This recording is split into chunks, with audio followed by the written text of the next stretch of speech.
government investigators knew nothing, how did they identify 19 Muslim men as the hijackers so fast, from fake passports and with no DNA evidence? How could Muhammad Atta's passport survive the fireball explosion that supposedly cremated him, fly out of his pocket, fly out of the incinerated plane, flutter to the ground into 2 feet of debris, and end up in readable condition in the hands of investigators, all within 48 hours? Why did 19 Muslim men even need passports on domestic flights? How were passports found but not the plane's voice recorders? Why did the hijackers need passports they would never use again after their suicide flights? And why were the 19 accused Muslims not under surveillance on 911 if they were so easy to identify? The suitcase of accused ringleader Muhammad Atta was never loaded onto the hijacked plane and conveniently fell right into the hands of investigators. It was jam-packed with incriminating evidence, including a Quran, a how to fly a commercial airplane video, and a fuel consumption indicator. Why would a hijacker about to die on a suicide mission pack a suitcase? It seems Muhammad Atta was a very forgetful ringleader who carried around a lot of Quran holy books. He reportedly forgot one Quran in a Florida strip club, another in a rental car, and still another one in his lost suitcase at the airport. More incriminating evidence of flight manuals written in Arabic were found within hours of the attacks in parked rental cars at the airports. Why didn't the terrorists take a taxi to the airport?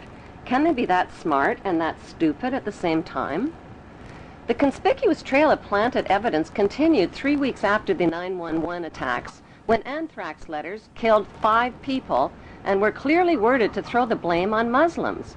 Death to America, death to Israel, Allah is great.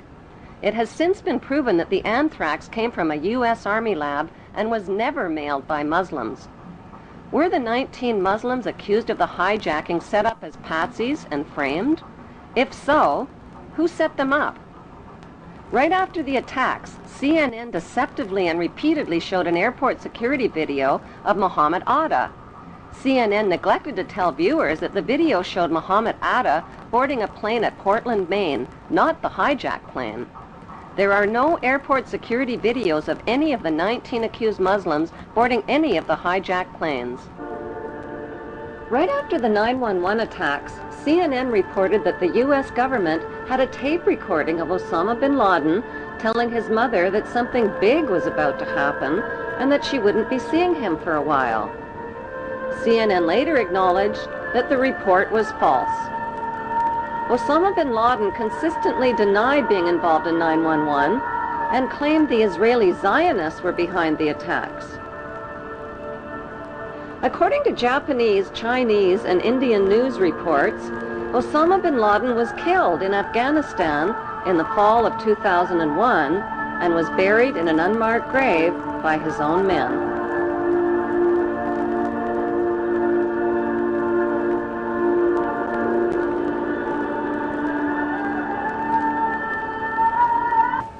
Following the money trail, Osama bin Laden. Army sources telling me, even via Iraq, via other places overseas, we know where he is. We're on him. It's just a matter of time. Do you agree with that? I believe he's dead. Really? I'm 98% positive that we killed him in December of 2001 during the Tor War campaign. I've seen no proof of life since then, regardless of these tapes that are cobbled together. On Halloween 2004, just before the U.S. presidential election, this man, dressed in an Osama bin Laden costume, confessed to the 911 attacks, scared American voters, and tricked them into treating George Bush to another 4 years in the White House. Zionist extremists believe that Hebrew Jews are God's chosen race of people with a God-given right to the land of Israel. The Muslim world and millions of Europeans, including Germany's former Minister of Technology, Andreas von Bülow, believe that Zionist extremists staged the 911 attacks on America to ignite the war on terrorism. That war has targeted Israel's Muslim enemies and is being fought and paid for with the blood, the lives, and the tax dollars of terrorized American citizens.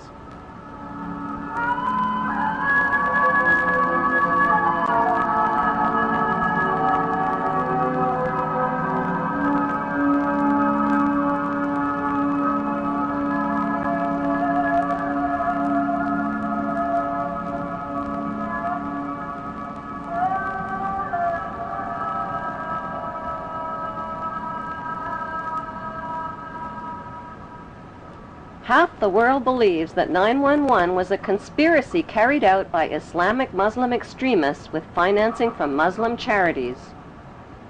The other half believes it was a conspiracy carried out by Jewish Zionists with financing from Jewish charities.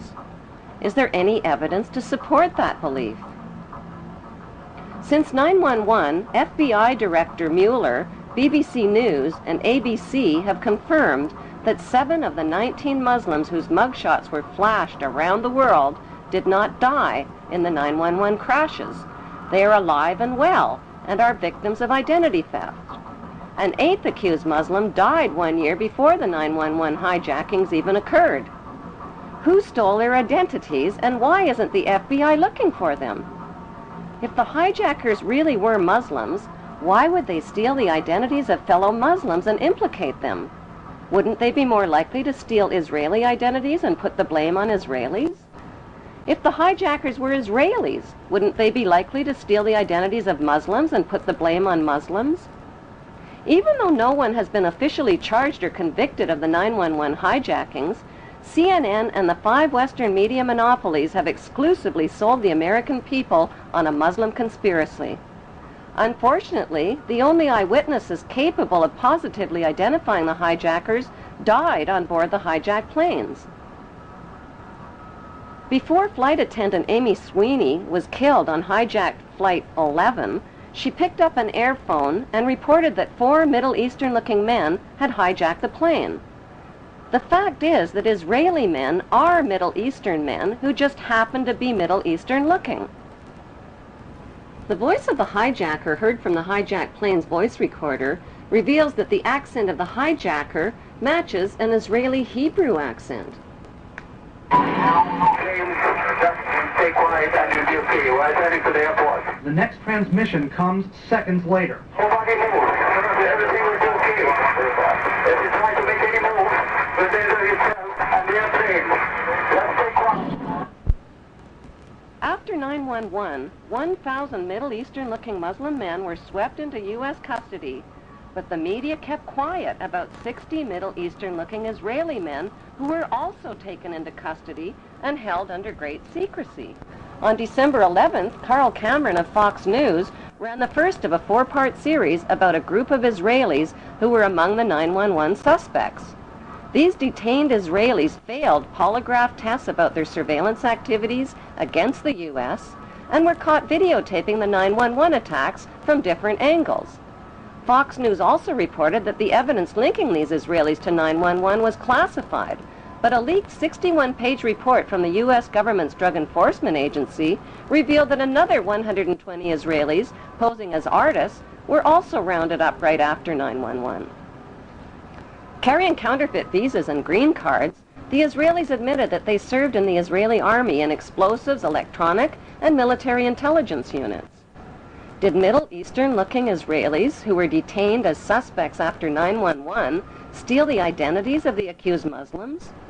The leaked DEA report revealed that Israelis with Israeli military backgrounds had posed as artists and lived on Sheridan Street in Hollywood, Florida, just down the street from Mohammed Atta and 3 other accused Muslims.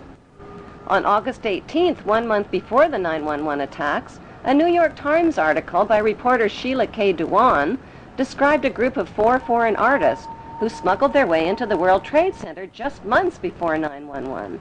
The artists occupied studio space free of charge on the 91st floor with 14 other artists and claimed to be writing a book called The Bee Thing.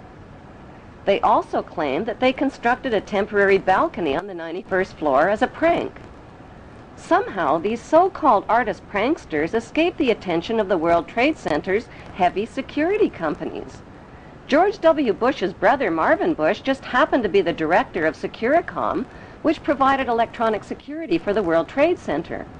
By some mysterious coincidence, Marvin Bush's company also provided electronic security for 911's United Airlines and 911's Dulles Airport.